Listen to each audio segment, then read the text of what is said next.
Let's check out the Gamesir Nova. This is the Gamesir Nova, the latest controller from Gamesir for the Nintendo Switch, but it is a Bluetooth controller, so you can use it on Android and iOS as well. And at the time of filming, this isn't even out yet. So this is a brand new thing, and we've got this lovely, like, retro-inspired colorway. I really dig the look of this thing, but they also do this pretty cool, like, transparent blue one as well, if you want to go really crazy. Now, straight away, this comes in the UK at least, at £40. I'm not too sure what that is in dollars, but yeah, so this is a relatively budget controller. I want to say it's kind of like mid-tiered in terms of price point, and we'll like cover that more towards the end. So this does have gyro.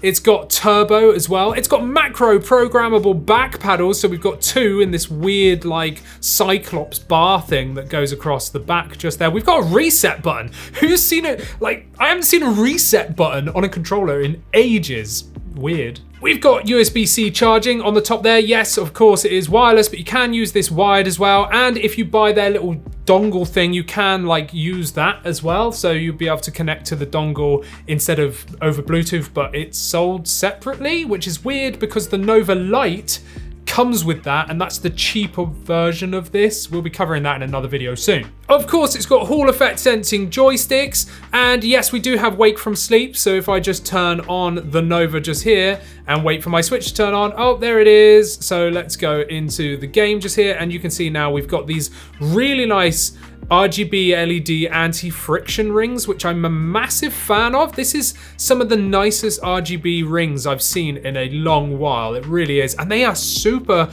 buttery smooth joysticks. We've of course got a proper D-pad as well. We've got anti-slip laser technology on the back. And of course, the best thing you could ever hope for a Switch controller, and no, that's not NFC, this doesn't have it, unfortunately, HD Rumble. This actually has HD Rumble in a £40 controller. That's pretty good. So straight away, I am pretty impressed with this controller. I like the looks of it. I think it looks really nice. I love this retro, like, inspired colorway. One thing to mention is it's fat, like, it is beefy. Like, I don't know why I feel like this is just a wide controller. Like, it just feels chonky. Do you know what I mean? Like this back piece here, like the whole thing just feels wide, but you know, it doesn't take away from the gameplay or anything, and it doesn't feel overly heavy either. It's just that sort of shell just seems thick. But one thing I really like about this is this actually comes with it. So you actually get a protective case. Now, for me, I'm always traveling down to see AJ and Pete, and we do the podcast and all that good stuff. Go and subscribe at the podcast channel as well. And I'm always taking controllers backwards and forth between here, and it really bugs me when I have to throw a controller in my bag because I'm like, oh, the joysticks, man, the joysticks. But this actually came with this, you know, and this is just a thin case, but it's going to do the job. And they didn't really have to throw this in, but they did, and it's a proper molded case for this controller, so I definitely like that. And going back to the controller, yeah, there is some stuff I really do like. There's a few things I dislike, but before we go over that, let's just dive straight into things. So aesthetically, I really like this color. This is like one of my all-time favorite colorways. It just is. I love this color.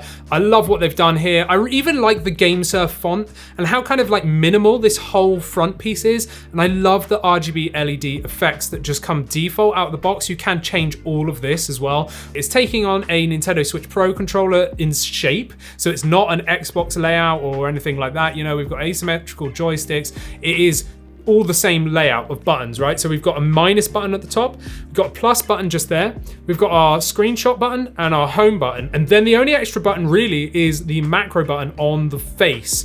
Then of course we've got our D-pad, we've got our joysticks, we've got our membrane face buttons and triggers as well. These are digital triggers, so they are not analog.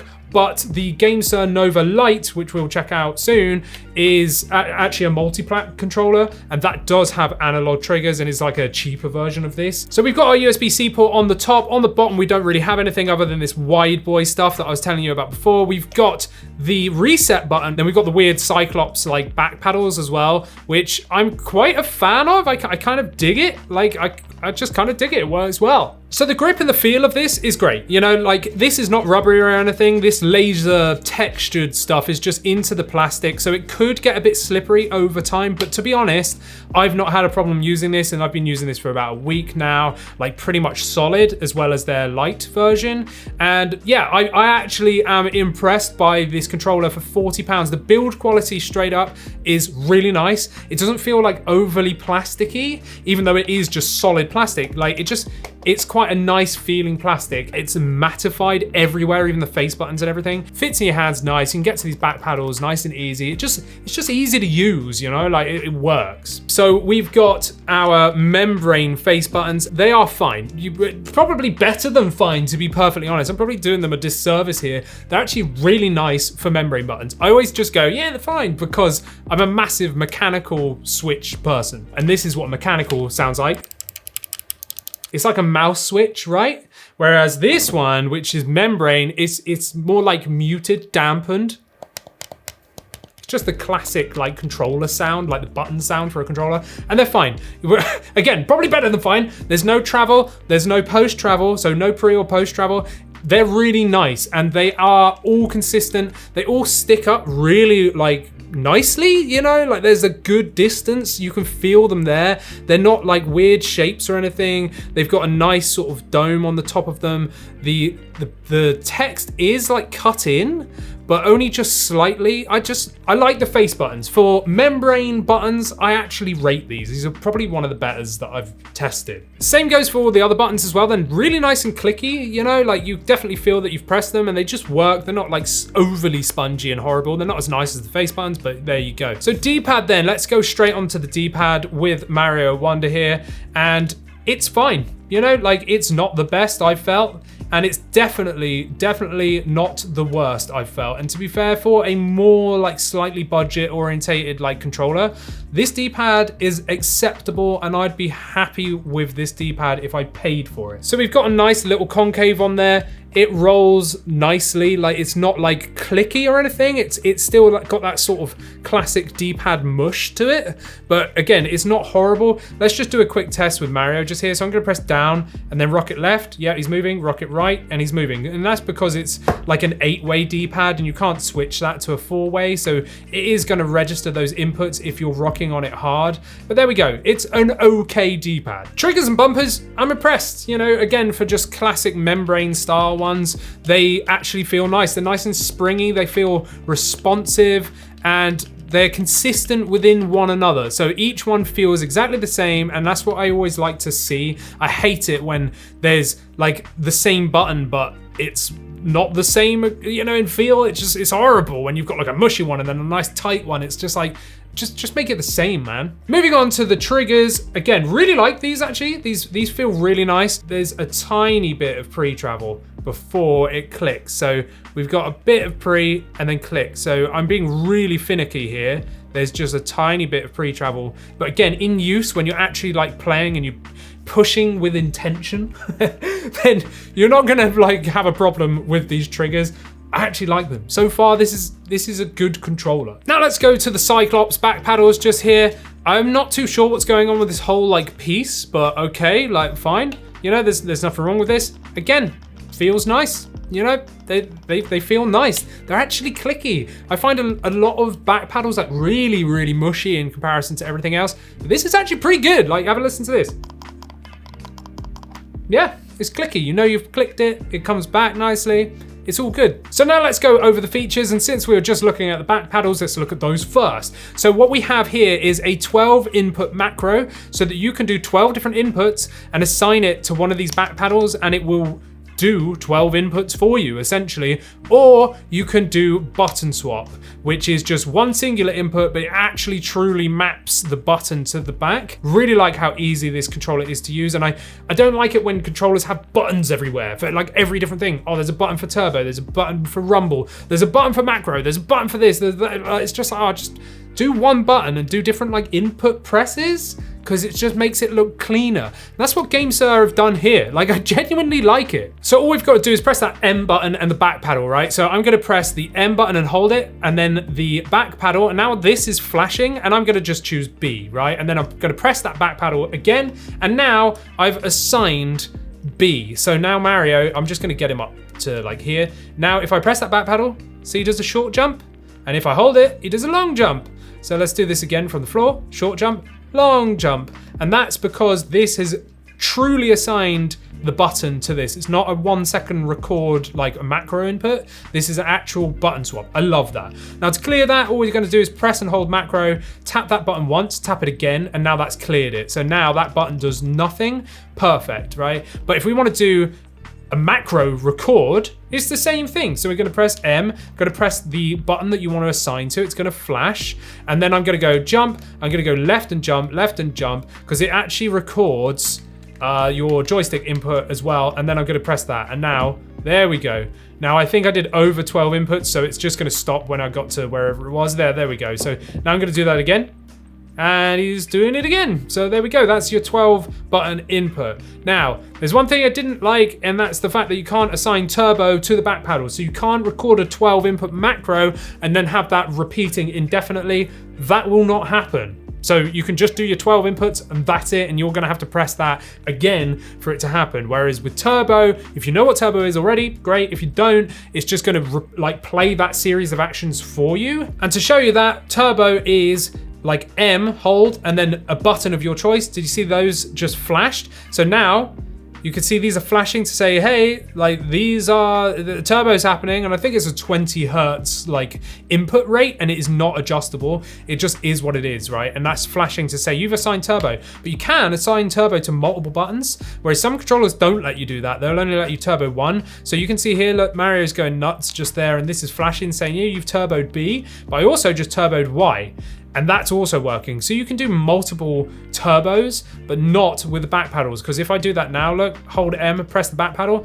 Now it's just going into record mode. It's going, oh, hey, you want to record something? So I'm going to press that back paddle again. It's just going to cancel it out. So in one way, it's kind of bad that you can't do turbo onto the back paddle and also do like let go, hold turbo. Do you know what I mean? Because sometimes you can do two. This has only got one, but in other ways, I kind of like it. And the same goes for the fact that you can't change the input rate. Many controllers let you change how quickly it will do the turbo. But for this one, I think the reason they've done this is to keep it simple, you know? Like for most users, you probably only want like a basic command, and this is gonna do that for you. But I actually commend them for trying to back off a bit. Sometimes controllers have too many features and it just gets a bit mind-boggling, like what to do and what button presses and stuff. So I kind of like the fact that they've kind of made it a bit easier for some people, you know? They've opened the gates a little bit to the more like intricate worlds of controllers. So these use Hall effect sensing joystick modules, and of course, this is excellent because if you don't know, these use magnets instead of friction, and essentially you're getting lower dead zone, quicker input essentially, and also you're gonna negate drift. Like drift will not happen because they're using Hall effect, there's magnets, there's no friction and dirt and dust and stuff that can get in there and cause drift over time. So this is a much better technology. But what I do really like is that Gamesir has programmed two modes. So you've got the default mode, which is just like classic joystick mode, but then they've added a no dead zone mode. So no dead zone mode means that you can turn these into super duper quick responsive. So I've got the switch here, just here in calibrate controls, and you can feel it. I mean, it's super quick anyway, and I'm not even really feeling any dead zone there at all. I'm hardly moving that and it's moving it there. But if we hold down M and then click in the stick, it's gonna flash blue, and now it's like, you can barely touch that, look, and it's starting to input. It's super quick. I've tried this with Doom, beautiful. And also, once you've set it, once you've turned the controller off and back on again, it remembers it. And now we're on to the rumble. So yes, this does have HD rumble, just like the official Pro controller and Joy-Cons as well. But there's a little bit of a downside for me here. And to be honest, most people's use cases, you probably won't even notice what I'm about to tell you. And straight away, I'm just gonna say there's like an interference noise coming from the HD rumble motors on either side. So there's one on each side. And once you get them to activate, so you play something like Super Mario here, I'm gonna show you an example of what HD rumble is if you don't know it. But once they engage, then there's like an electronic whine that just stays there. And if you leave the controller alone, after like 30 seconds, it like vibrates once to tell you that now those motors are, it's just done it. Now they're disengaged. And once it disengages, like I'm not on the phone, I promise, it's silent. But if I do something that engages the rumble, there's almost like an electronic hiss. I could hear it if I held the controller up to my ear, but I couldn't hear it when I was just playing normally. So I'm being really finicky here. So what I love about HD Rumble is it's able to recreate different levels of rumble, and it can even recreate sound, which is why we're on this level in Mario Wonder, because this is a really easy way to show you. Normal rumble, like standard rumble, you can choose between like 25%, 50%, 100%, and usually they're not very good. I'm a massive fan of HD Rumble. I will take it over standard rumble any day. So in Mario Wonder, these blocks just here as he runs play a sound. Now I have my Switch volume all the way off, as you can see just there, but you're gonna hear the sound of these blocks through the rumble motors, right? So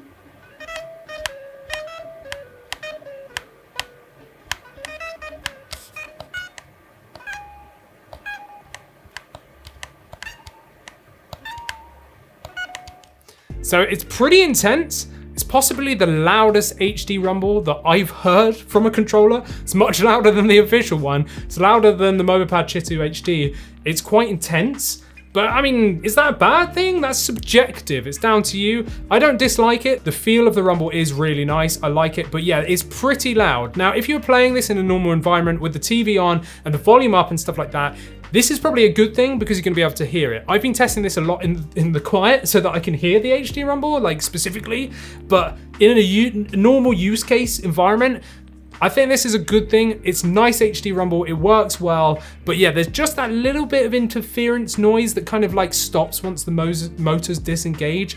But to be honest, you don't really hear that unless you're sat like this, and who's playing a game like this, other than me? Now, there are a couple of other things you can do. You can swap the layout. So if you are using this on like Android or iOS or whatever, you can press M and A and it will swap this to an Xbox layout instead of the Switch layout.